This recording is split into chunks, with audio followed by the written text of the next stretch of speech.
Great, I think we will get started. So good morning, everybody. Thank you for joining us.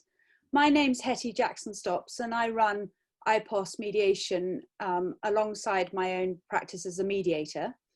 I'm delighted to be joined today by Jon Lang and Rebecca Clark, who are two of the leading mediators on our panel. I'm very much looking forward to hearing from them because they've both got a huge amount of experience to share.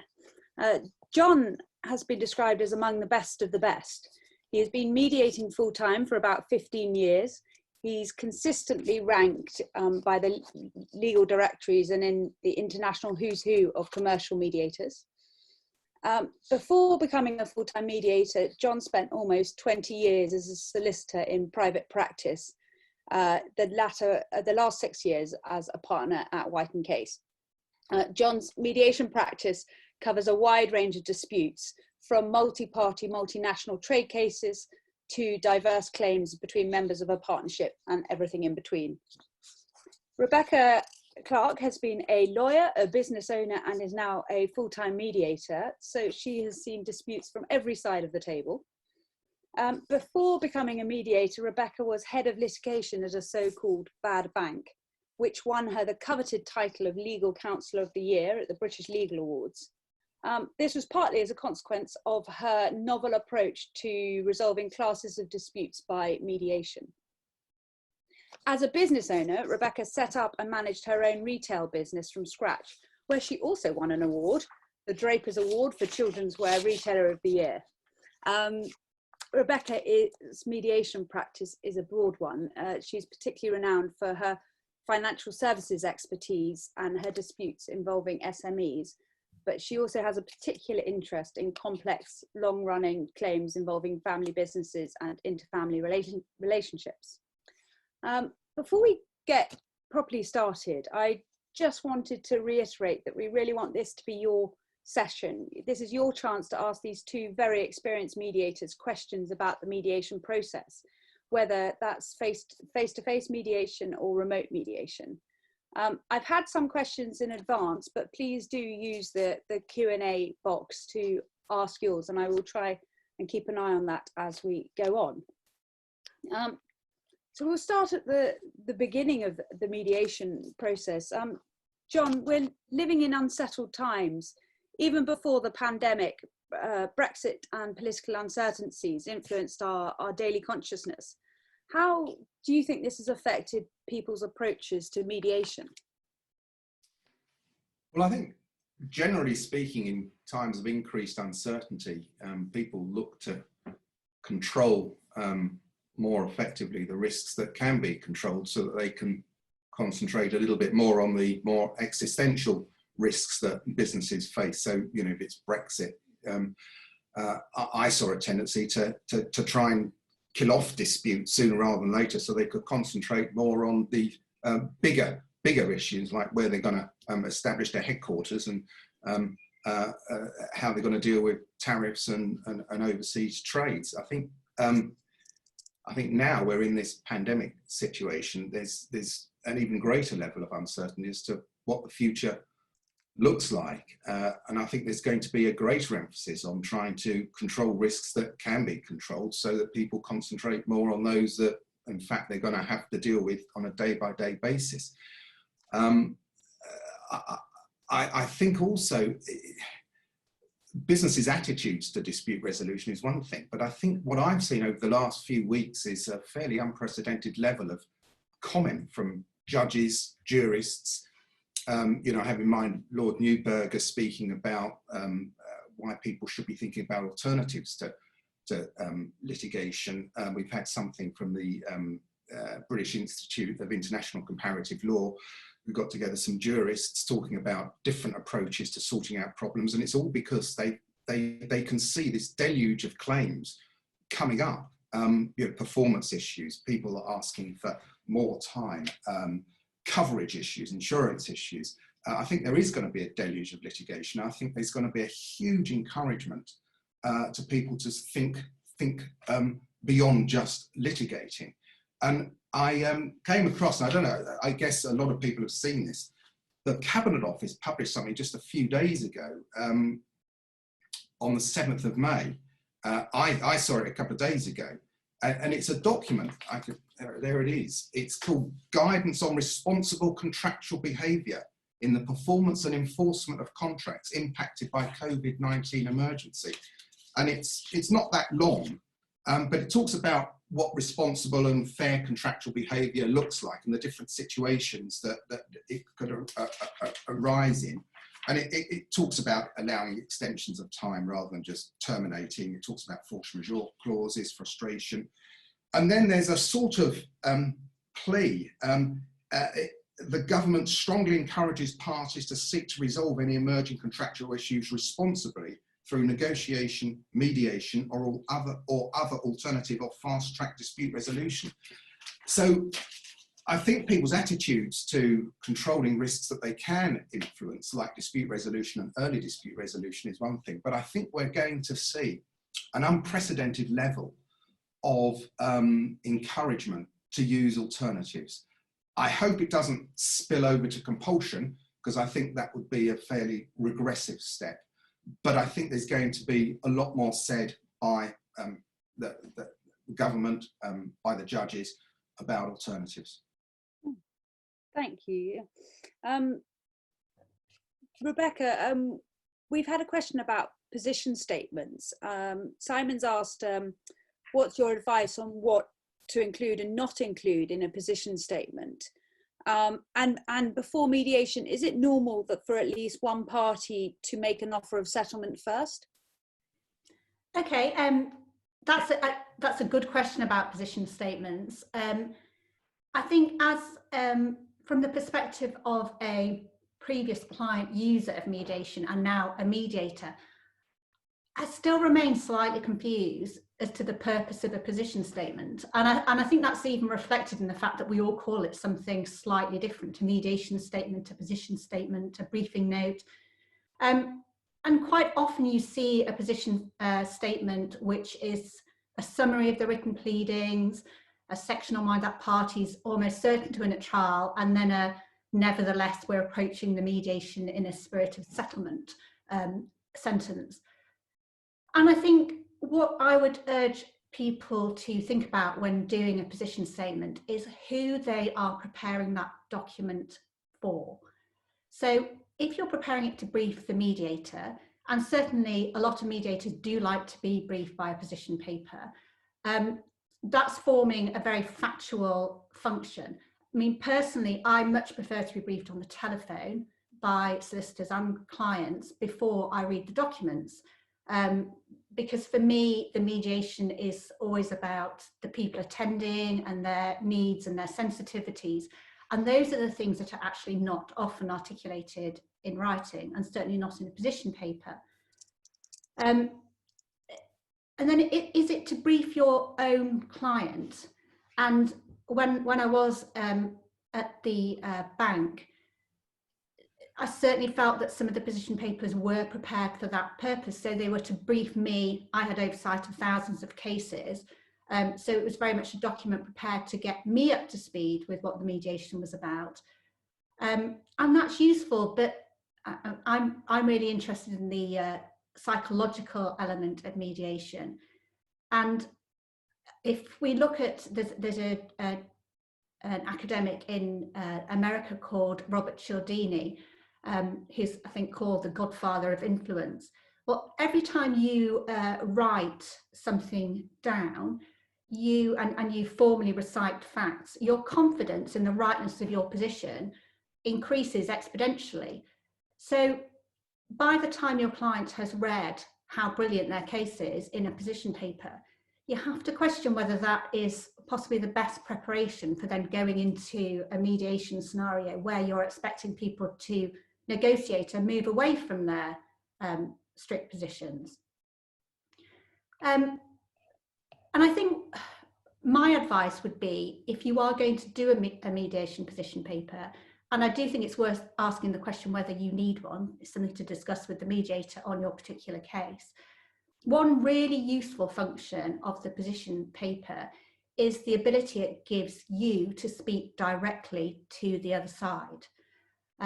And that's not an opportunity you may have had, because the communication will have obviously have gone through their solicitor. But you can guarantee that if the client party on the other side reads anything before the mediation day, it will be your position paper. And if you look at it from that perspective, you can pretty much be sure that the client won't be persuaded by a restatement of the pleaded case, because they're too heavily invested in their own version of events. But there may be a particular message that you want to get across, or a point that you think the counterparty doesn't understand, or you can ask for information that you feel that you need in order to move things forward on the day. So it's more of a genuine exchange of information, or a request for information, and to view it from the perspective of who you are hoping to influence with it, I think is quite a useful starting point. That's Jon, that's really interesting. I've had a question here. Would a position statement serve more purpose if there are no statements of case, just a mass of pre-claim correspondence? Yes, I think that is a situation where a factual position paper might be really useful, and particularly in that scenario, to brief the mediator, and perhaps to brief the clients to get them up to speed with what's happened in the correspondence.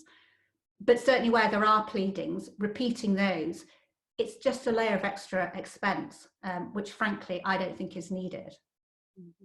That's helpful. Jon, did you have something to add to that?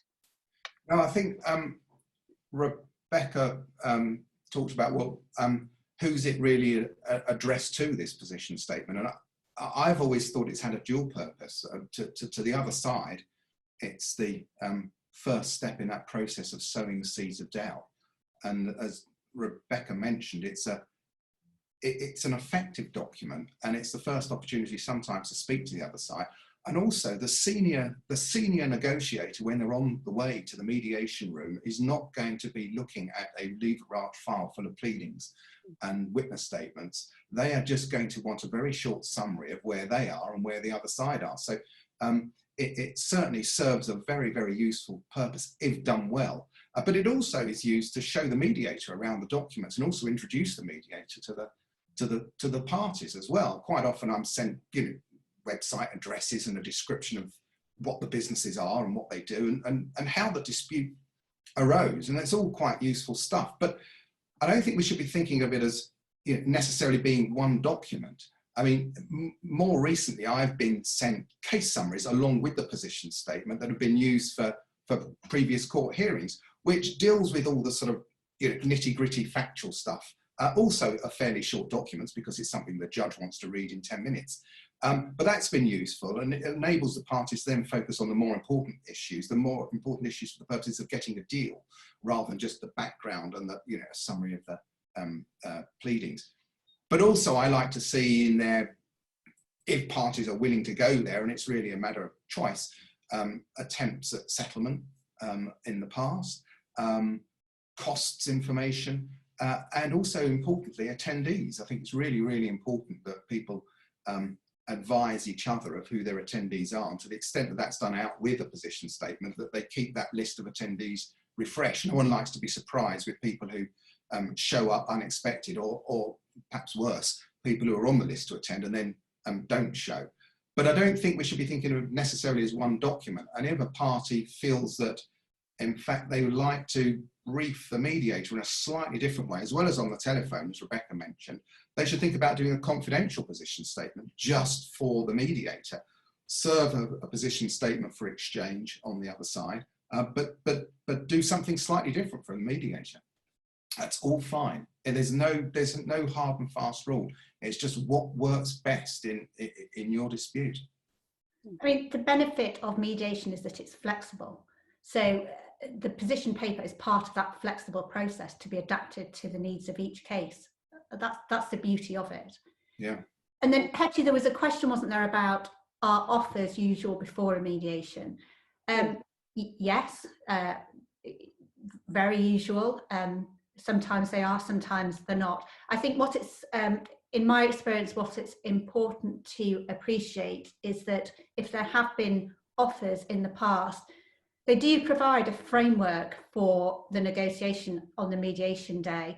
I don't know if you agree with that, John, but it's very hard, I think, for parties to come to a mediation unless there has been something very significant happened in the interim period, to then start from a position that's worse than the offers they've already made.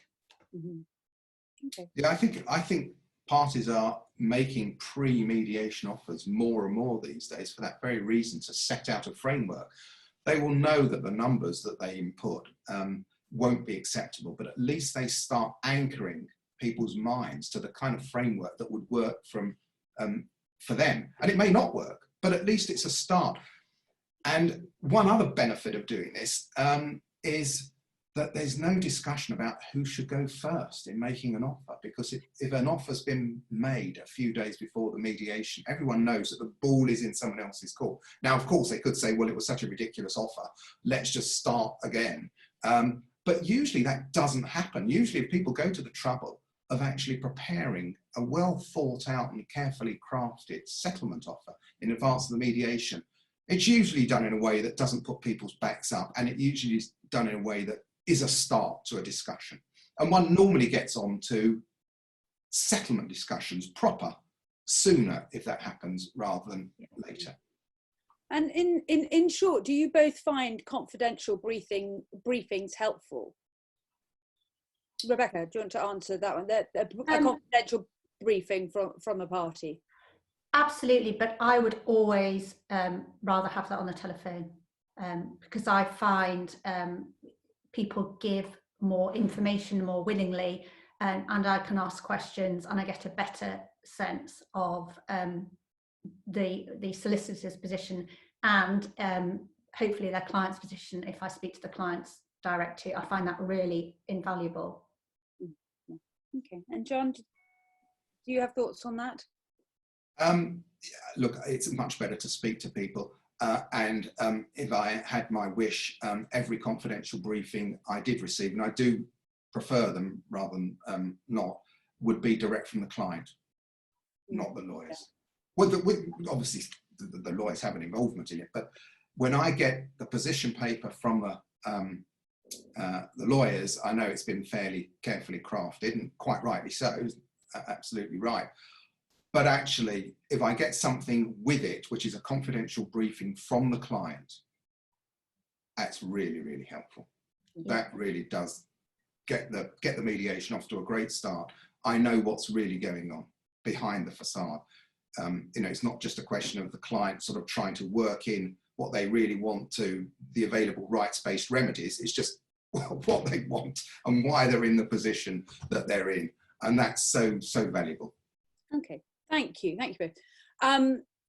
We've had a question here about specialist technical knowledge and whether you think that's necessary to mediate disputes successfully. For example, a construction dispute being mediated by a mediator with construction experience, or is it unnecessary? It's a question that comes up quite a lot. I wonder if both of you had an answer to that one. Shall we start with you, Rebecca?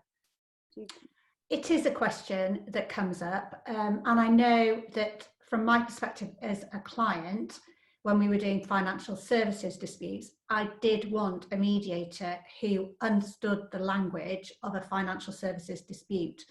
And the few times that we couldn't achieve that, I felt that we spent a long time bringing the mediator up to speed with it is almost like a different language and the way things are approached. So the answer is no, that a mediator can mediate anything, because mediation in itself is a skill. But I do think that a mediator who has specialist knowledge is good because they know what questions to ask, both in your room and in the other room. And if mediation is about managing risk, like John said, which I very firmly believe that it is, as a mediator, you want somebody who's going to provide you with some challenge, but even more importantly, you want somebody who's going to provide challenge in the other room. And if they can speak the same language and they understand the parameters of the nature of the dispute, then that is just a lot easier. I don't know if you agree with that, Jon. Yeah, I do. I mean, we were both users of mediators when we were, you know, in different lives. And one thing I always wanted to do, if a dispute was in a complicated area that my guys knew about, I wanted a mediator that could properly explain it in the other room if I felt that they weren't getting it, or simply didn't want to take it from me and my client. And I think that does require a certain level of expertise and knowledge about the subject matter. But, you know, we're never going to be as expert probably these days as the lawyers advising the clients. I mean, I've been out of practice for 15 years now. So, you know, I'm not going to be as expert in the areas that I mediate in as barristers or solicitors who come along representing their clients. And I don't think I need to have that level of expertise, but we need to be able to speak in shorthand with clients, the parties, and we need to understand properly the arguments. But you know, when judges deal with very, very technical cases, it's quite usual for them to be given primers in advance to educate them. So, you know, I don't think mediators should be embarrassed ever about saying, well, look, it's not a particular issue I've come across before. Is there, you know, anything I can look at? That's what happens in complex commercial cases, complex intellectual property or technology cases as well. Judges are given primers. But I do think generally we need to speak the language of the dispute and understand the key issues. Yeah. That's very helpful. I know a lot of people have logged on to hear a bit about remote mediation and how that may or may not have changed the way mediation works. So I think we'll move now to talking about the preparation for mediation. And Jon, I'm wondering how's the move to online mediation affected you and your preparation for a mediation? Well, it was a very sudden and very steep learning curve that I experienced probably after the first week of March. So what's different? Well, in terms of preparation, understanding the case, nothing obviously has changed. We just need to read the papers and understand the issues. Physical bundles seem to be a thing of the past. I haven't had any bundles delivered to me for a couple of months now. They come electronically, and sometimes I print off that which I want to really scribble on. But most of the time I'm looking at it, you know, at a separate device, an iPad or a laptop. But there's one thing that's really changed, and I think it's a positive. When I started doing mediation full time, I really tried to speak to the underlying client as well as the lawyers. And I'd say to the lawyers that I was speaking to, look, perhaps I can call in when your clients are meeting with you in your offices, and then I can have an opportunity of speaking to you both. And it didn't really happen. And so with in-person mediations, I find that I am having good conversations, long conversations with lawyers, but except on the really big cases, or the complicated cases, it's usually just the lawyers that I speak to, which I've always found a bit disappointing. Now I'm doing remote mediations, I'm finding that I'm getting access to the underlying clients as well, which is fantastic, because they all want to understand the platform and the technology that we're going to be mediating on. So pre-mediation discussions have taken on a whole new life. And I'm often in perhaps a number of pre-mediation sessions per party, because not everyone can log on at the same time, where I take them through the technology and we play around putting people in breakout rooms, and they can experience just, you know, being moved from one room to another and how it works. And whilst these pre-mediation sessions are really process-based, we don't get into a merits-based discussion that often. It still serves a hugely important purpose, which is clients arrive at the mediation, the remote mediation, comfortable with the environment, comfortable with the process, because they've gone through a little bit of a mock mediation, at least the first half an hour, plenary and breakout rooms. and just as importantly, comfortable with me as well. I've had an opportunity of building a degree of rapport with the underlying clients. And so that's great. So, you know, in terms of preparation, a lot more has gone into pre-mediation work with lawyers, but also with clients as well, because we've had to come to terms with, you know, the new environment, the new context. That's the main difference that I've seen. But there's one other thing I should mention, which has surprised me a little bit. I've started to suggest to parties that we have a pre-mediation session to explore the technology together, so each side. Now, some people have taken me up on that, and some people haven't, and I understand why. But where all parties have joined a pre-mediation session, I found that a real help when we get to the mediation proper. It seems to have sort of generated a degree of goodwill between parties, a degree of rapport between the parties that you wouldn't normally see in a physical in-person mediation, because they've undergone a very similar learning experience at the same time, and they've sort of had common experiences. And one mediation I did, remote mediation, a couple of weeks ago, I think about 7 people turned up from one side and only 2 turned up from the other. And everyone was really leaning in and interested in what was happening. We weren't really talking about the case at all. We were just talking about the platform and my experiences and what worked well. And so I mixed people up just so that it was, I put people in different breakout rooms. So I, you know, mixed the numbers up. So I had 4 in one and 4 in the other. And that experience of people just being in a breakout room with the other side, it was quite funny, but it also helped when we got to the mediation. Really, really good stuff, actually. Yeah. So yeah, that's the main difference, I think, in my preparation. I don't know whether, yeah. I mean, Rebecca, is there a difference to how the parties prepare? Yes, I think to some extent there is. I think attending a remote mediation is something that some clients will be, well, unfamiliar with it. I mean, a mediation is no more than a remote meeting at its essence. But I think a very important part of mediation is the opportunity for people to explain their position, to tell their story, and I don't mean that in a derogatory way, but the story from their perspective, and to be heard. And part of the design of a remote mediation is working out how that is going to happen and making sure that everybody is prepared for that to happen. So if there's going to be a joint session at the outset, and personally I'm nearly always in favour of a joint session, provided it's set up properly, by which I mean it's, in fact I don't call it a joint session anymore, I call it a joint meeting, where it's set up by the mediator as a business meeting or a meeting to exchange information or identify the information needed to help make a decision, rather than a dry reading out of position papers.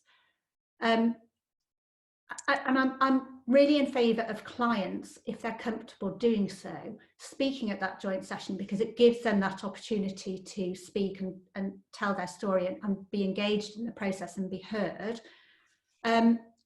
But in an online mediation, physically, you're not in the same space, obviously, but even on the screen, you're not in the same space. So in a personal joint session meeting, people are seated in teams, generally across the table. And in a way, the legal team is there almost physically protecting the client from the other side. And you can't do that remotely. You know, you're not with them, but also even on the screen. So if you're using Zoom, for instance, in a joint meeting, I have no control over where people's faces are on the screen. So everybody is mixed up and you're not grouped together in a team. So it's much harder for a legal team to exercise any control is too strong a word, but to influence what their client is saying. It's much harder to interrupt your client or give them clues as to what they should be saying, or use your body language to indicate that you know, perhaps they're going too far, or that there's a point they haven't made. So you perhaps need to think about explaining to your client how that might be different, and perhaps even having a dummy run. So having a dummy run of what they're going to say and how they're going to say it. And I know, Hetty, you had a question in, I think, earlier today or yesterday around where do you look when you're in a joint session, you're saying something. So at the moment, I'm looking at you through the web camera, which is fine, but it means that I can't be looking at Jon to see how he is reacting to what I'm saying. So you do lose some element of that. You can't be looking and trying to direct your thoughts to somebody that you perhaps really want to speak to or engage with, because you can't actually look at their face at the same time. So do you want to discuss with your teams whether you're going to have somebody talking and somebody whose job it is to look at people's reactions when people are talking, and how are you going to communicate that? And what you're going to do if your client becomes emotional in the joint session, which quite often happens. It's just thinking through some of the things that might happen and normalizing that experience for the client so that they feel comfortable with the process and engaged in it. Yeah. Do you have any thoughts to add to that, Jon? I think that's really useful. Yeah, I think that lawyers and clients need to perhaps undertake a little bit more preparation. And I'm not talking about the pre-mediation sessions that they have with mediators now, but I think that given all the remote platforms that are out there, I think the lawyers and clients should be working perhaps a bit more in advance of a mediation proper, because gone are the days when a lawyer could put a reassuring sort of tap on the arm of a client when they're speaking to let them know that, yeah, fine, you're absolutely on the right track. Or they could whisper in the client's ear, look, back off this point because it's not going down too well. Or do a sort of not so subtle interruption and try and change the direction of the conversation if things are going to be made worse. It's quite difficult to do that. And that's why these pre-mediation calls between client and lawyer are so important. And as Rebecca mentioned, dummy runs, absolutely essential. You know, set up a team, a Zoom call or whatever it is, just like this. The negotiating teams pick a devil's advocate to ask all the difficult questions that could be asked at an open session or at any session.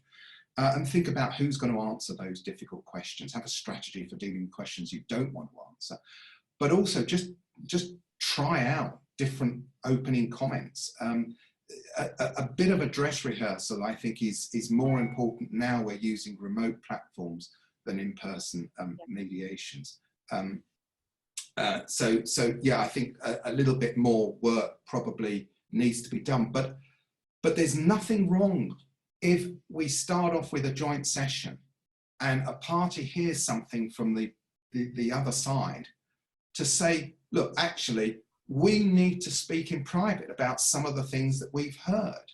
And that could happen at an in-person mediation, but given that people can't just pass each other notes so easily, it's probably a bit more normal, I would have thought, at least in my experience of the last remote mediations I've done, for people to say after one side's presentation, can we just have 5 minutes because we want to converse properly? And then they come back, and that's absolutely fine. Yeah. Jon, do you, on that note, do you have strategies for overcoming the absence of personal chemistry yourself?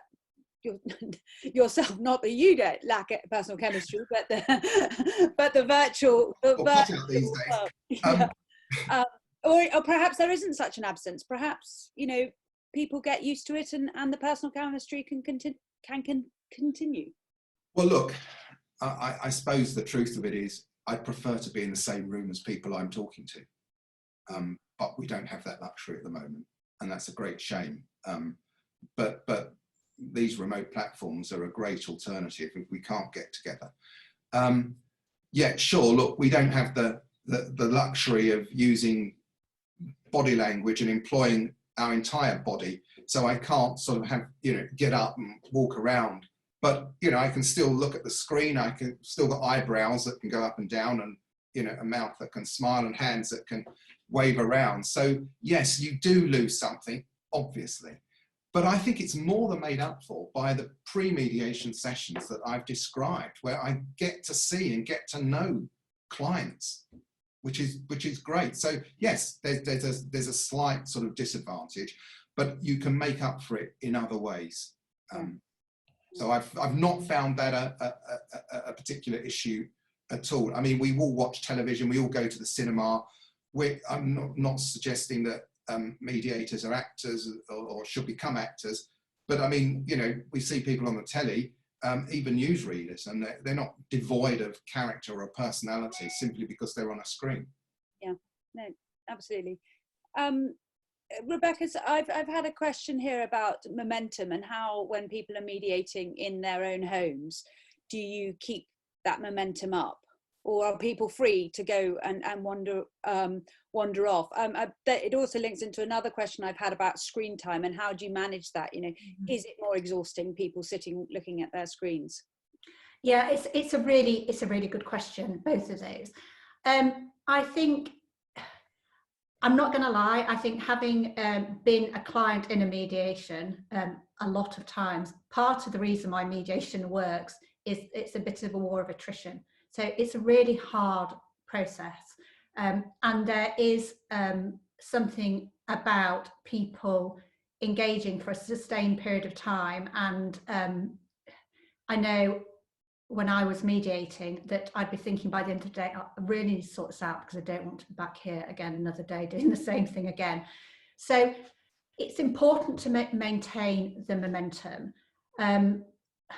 But it's important to manage expectations as well, because it's not realistic for people to sit in front of a screen for 8 or 9 hours without moving away. Neither do they need to. It's about a balance, isn't it? So I think it's about how you set the process up. So you could perhaps agree that you will have breaks during the day, or you may have a longer lunch break. I know some people say, right, we'll have a 2-hour lunch break so that people can go off and get some fresh air. You may decide, I saw that CEDA are suggesting that sometimes you may want to split a mediation between 2 days, so do an afternoon one day and the morning of the next day. But one of the benefits of remote mediation is that parties can be more relaxed, and in periods of downtime, they are free to go and make a cup of tea, or perhaps walk around their garden if they've got one. And they're not, people can find that easier than being stuck in a room with people at the later stages of a mediation. But it's about finding that balance, because you don't want people going off to homeschool for 2 hours in the middle of the mediation, or go and do an hour's worth of gardening. So I think it's all about balance, and I think a lot of it is around setting some expectations at the start of the mediation, particularly I think where you have a lay client who's not familiar with a mediation. So you will be doing this for however many hours, and it needs to be the focus of your day. And although you can go off and do other things, you're expected to give this your attention as if we were all in a room together. I don't know what you think, John. Yeah, I think that generally my feeling is it's more important to keep up momentum with a remote mediation, because people do not like staring at a screen for prolonged periods of time, particularly if nothing much is happening on it. So I try and keep sort of sessions with each party to about 20 minutes and pop back pretty regularly, which is what we do in an in-person mediation. But I think that I probably try and keep it to about 20 minutes. And I don't mind if people want to wander off and just go for a walk in a garden or get themselves a cup of tea, if it's in that period where I'm delivering an offer to the other side and we know that we're going to be 20 minutes talking about it and working out what the response is going to be. And what I always suggest to people is that we have a sort of offline, or they have an offline communication system as well. And most people do it on WhatsApp, but they can do it on I joined a call on UCall, I think. Anyway, someone else had something else going on, but I've got one person that I can contact readily to say, you know, I'm ready to get back together, and then they can contact everyone else in their room on a WhatsApp communication. But it leaves them people to go off and do other things if they want to and if they need to. Sometimes they've got work to do, you know, analysing someone's offer or working up their own offer. But, you know, I'd much rather them just go off and not get bored just looking at a blank screen and frustrated.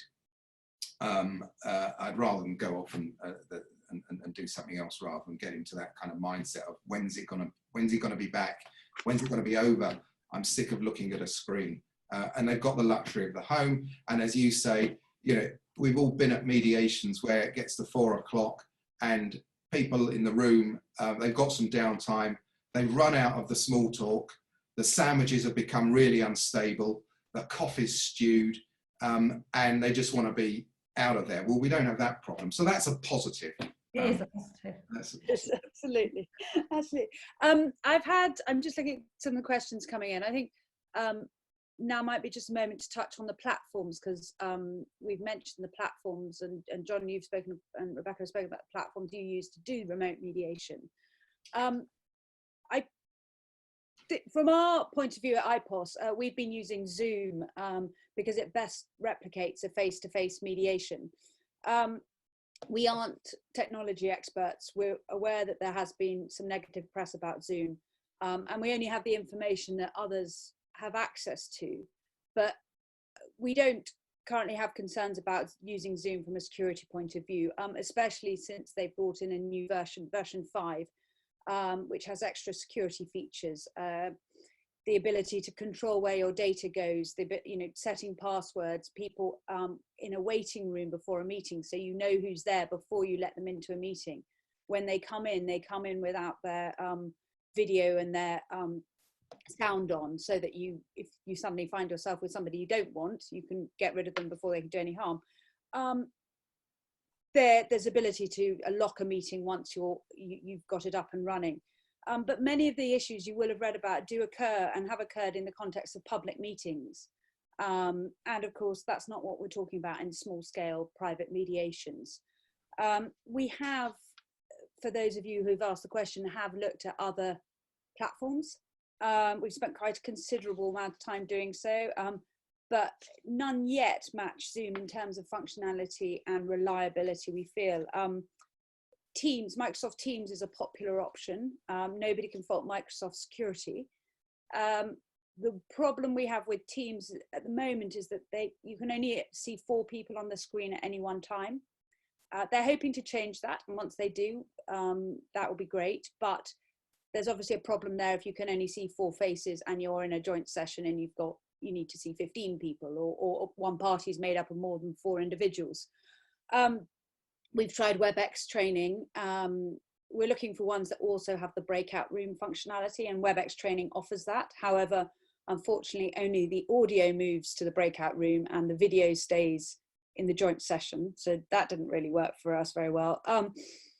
And Blue Jeans is good. That's the most similar to Zoom in its functionality, with the ability to use breakout rooms, which is of course the key to replicating that face-to-face mediation. The only possible concern we have about Blue Jeans is its reliability. But the bottom line is that all our mediators will use whatever platform works for our clients, whether that's Teams, Blue Jeans, WebEx, or something else, or a combination of phone and Skype, or whatever it is, and we're certainly doing that. If Zoom is used, all our mediators are trained in how to set the security settings to the level required to minimise any risks. And so far, there haven't been any in our mediations in terms of either security or functionality. Often the problems come from dodgy broadband connections, and that's where people drop off, and then they can come back in again, and it's fine. So that's addressing the Zoom question and the platform question. We've got a question here about council's attendance and whether there should be an equality of arms. If one side brings counsel, should the other? Is it different in the online world? What do you think, Jon? I've not noticed any difference between that issue. I mean, you know, sometimes people come along with counsel and sometimes they don't.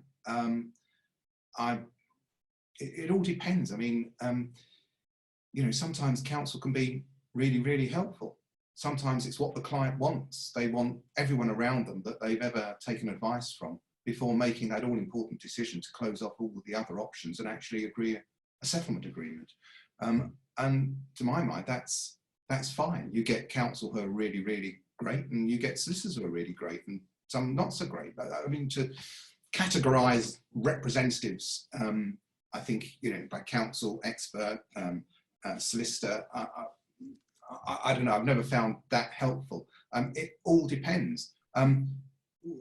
In fact, one thing I should mention is that we talked a bit about specialist mediators, and sometimes in certain fields you do get, and it's not uncommon to get, a specialist law firm up against a non-specialist law firm. And it's absolutely right that that non-specialist law firm would want to retain specialist counsel to help them at a mediation. I don't think that means that the specialist law firm, who may well be representing their clients just through solicitors, needs to go off and retain counsel simply because the other side have gone to counsel. So, you know, I just don't think it matters. What matters is that each room has the chemistry and the dynamics to function properly as a negotiating unit and to properly articulate their views to the mediator or directly to the other side. That's what matters. And if they need counsel to help them do that, fine, let them do it. Yeah.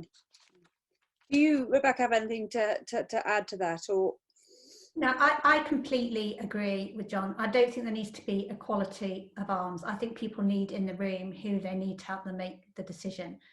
But of course, the benefit of remote mediation is that you could have counsel or experts or whoever you need, but for a shorter period of the day. So there's much more ability for people to join and leave and to join in for a difficult conversation rather than being stuck in a room with them all day, which again would be cheaper. Yeah. Do you think all disputes, because this is a question that's come up a couple of times, do you think all disputes can be dealt with at remote mediations, or are some too complex or have too many parties? I mean, we've also got a question here about the optimum number of participants or the maximum number of participants, and also, you know, where you've got multiple participants. Somebody's asked a question in the context of an intestacy dispute involving siblings and partners. How does the mediator run the virtual mediation when both sides have multiple participants? Can you talk to that, Rebecca? Yes, it's all about the way that the mediation is set up. So actually, as the mediator, certainly using Zoom, the mediator can control who is in what room when very easily. We can just click some buttons and people get moved remotely from one room into another. And we manage very carefully who is in what room at any given time. And where people are reluctant to see each other, we can also manage that very successfully, in fact more successfully than if you were in a physical location where people are nervous about going to the toilet or walking out of their room. I think when you all joined the webinar, you would have been in a waiting room at the start, and we have that enabled in a mediation. And what we normally do is invite the claimant and defendant teams to arrive in a staggered way. So you may have all the claimants arrive at 9 o'clock. You'd move them from the waiting room into a main meeting room and then off into their breakout room before the defendants even arrive. So there is no limit actually certainly within the Zoom function of how many breakout rooms we can have or how many people we can have in each room. And we can put any different combination of people together. It just remains the case, I guess, that the more people you have in each room making a decision, sometimes the harder it can be to reach that decision. But that's got to be balanced against what we just said earlier about people needing in the room who they need to help them make that decision. Yeah. Jon, do you have anything to add to that? Well, the last remote mediation I did last week, there was 11 people on one side and 8 on the other. And I did feel that that was kind of enough. Just to see your faces that I was looking at. But I probably would have felt that that was enough at an in-person mediation as well, because clients obviously want everyone around them that they need to have to make decisions. But generally, the more people you have, the slower the decision making. We spend a lot of time, mediators, trying to break this group think that tends to develop amongst large groups of people where they all sort of subscribe to exactly the same view. And, you know, part of our job is to try and encourage those courageous conversations and encourage the doves and the hawks. And generally, you know, the ability to do so diminishes the more people that you have. But just looking at a sea of faces on a screen, I felt, as I said, 11 one room, 8 in another. And when they were all in the plenary, remember, there was 19, 20 including me. And so they get quite small, depending on what function you have, because we have gallery view and speaker view. And I appreciate we're talking about functionality that some people may not have experienced. And IPOS are more than happy to demonstrate these remote platforms, whatever they are. But yeah, I mean, I would not think about the number of people that should be attending a remote mediation. I would think about the number of people attending a mediation. It is just like a normal mediation. It's just that we are not physically together. And you should be lean and keen, but at the same time, have everyone in the room that clients feel that they want to have in the room to be comfortable in making that all-important decision. Do they close off other options and do a deal or not? And in terms of you mentioned something about intestacy. Yeah, yes, how to manage where you've got particularly, perhaps particularly fractious relationships. Well, I mean, as Rebecca said, one login would be sort of one participant. Now, it may well be that, you know, I don't know anything about that dispute, but, you know, in those kind of disputes, it wouldn't be unusual perhaps to have, you know, 2 people in one household, you know, a husband and wife, for instance, you know, and then they'd be on one computer and there'd be one login. So you'd sort of move them together around from joint room to breakout room, and perhaps if they wanted a discussion with someone on the other side, to a small joint room where they could converse, and they'd be, you know, you'd have 2 faces looking down a screen rather than one. But that's fine. I'm not sure there's anything peculiar about any particular type of dispute and its application. So I don't think there's any dispute that shouldn't be mediated remotely, that could be mediated in person. I suppose, you know, some of the disputes that I've mediated have required site meetings, some of the construction disputes, for instance, and that could be tricky. But that aside, no, I think anything that can mediate physically or in person, or remotely. Yeah. Thank you. Now I'm just looking down our questions because I'm aware of time. How, just looking at the questions, give me a moment. Oh, the ground rules. Are there any specific ground rules, Jon? Perhaps start with you on which should be put in place before a remote mediation? I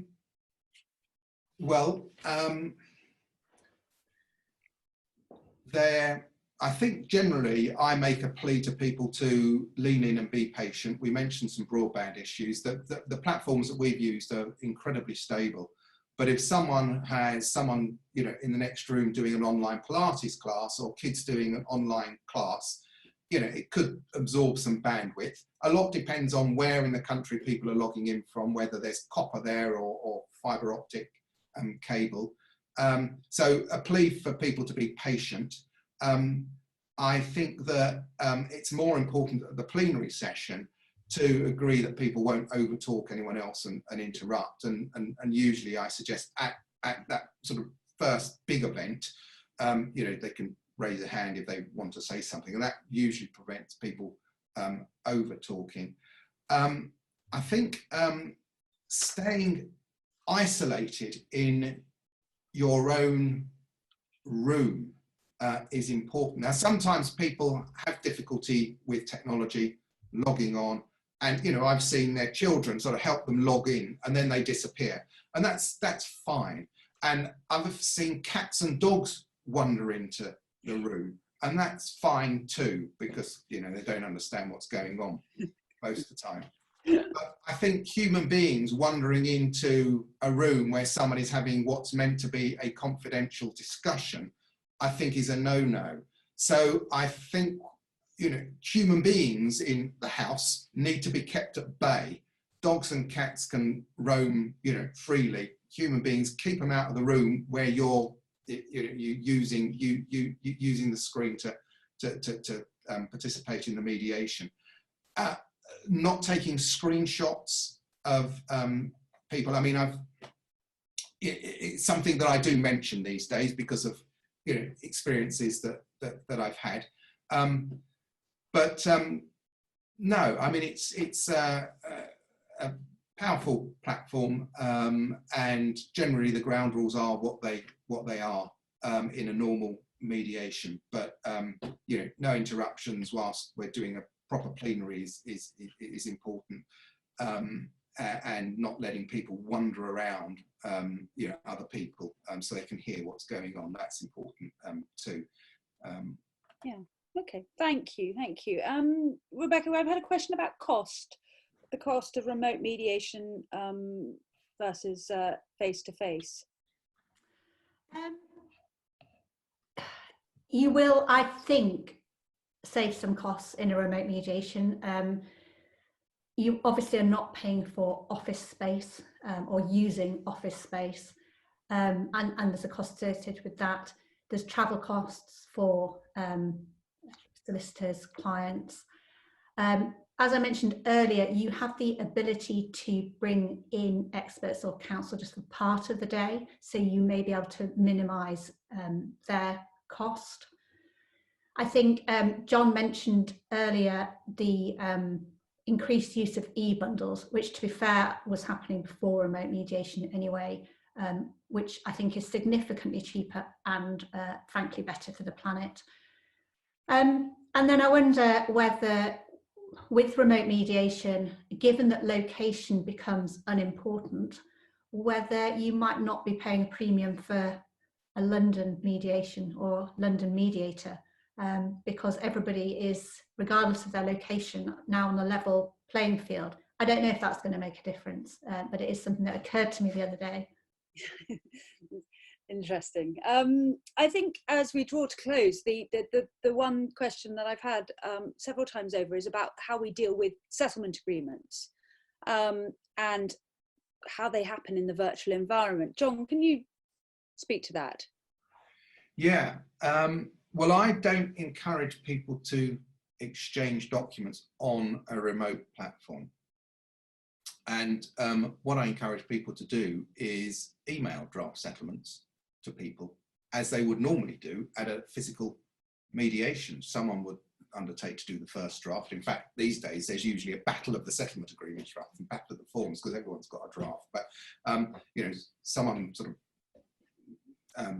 fine tunes their draft and sends it by email. It's marked up, revision marked, and then it's sent back. Works in exactly the same way as on a remote platform. Are you finding people signing electronically, or are they signing physically? No, someone signs on behalf of someone else and then sends it, photographs it. Yeah, and it's the same with the mediation agreement, actually, which we've had to adapt. So these days, mediation agreements are signed in counterparts rather than everyone signing the same agreement. and it's sent back on the morning or the day before with one person's signature, but a participant list. So it works in broadly the same way as a physical mediation. Yeah.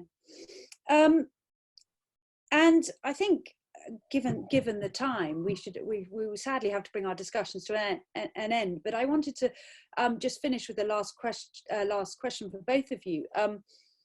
Do you think remote mediation will be part of the new normal? What's your view, Rebecca? I think it will. For some cases, I think it will become more normal. It's becoming more normal already. It's hard to know what's normal in this new world.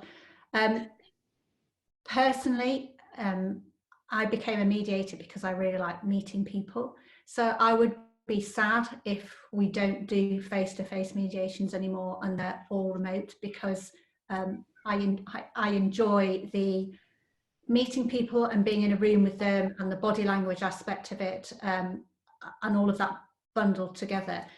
But I can certainly see that where costs are an issue, or travel's an issue, or people are in different locations in the country, or perhaps if you're doing a half-day mediation, the thought of doing a remote mediation is very appealing. And John, what's your view? What do you think? Well, I hope it doesn't become the new normal, because I, like Rebecca, enjoy meeting people, and I'd much rather be in the same room, same building as them. But I think what we've learned over the last couple of months is that it works. Remote mediation works. And I think that you know, if people are going to have to travel from afar, and that will involve them not just giving up the day or 2 days of a mediation, but perhaps half a week or a full week by the time they've caught a flight, acclimated and all the rest of it. I think they may well plump for a remote mediation. The first mediation, well, what was it, the first? I can't remember, but anyway, one of the early mediations I did remotely a couple of months ago involved parties in the States, and the only disadvantage, it worked well, the only disadvantage was that we started late because we had to take into account time differences, which you wouldn't have to do if everyone was physically present in the same venue.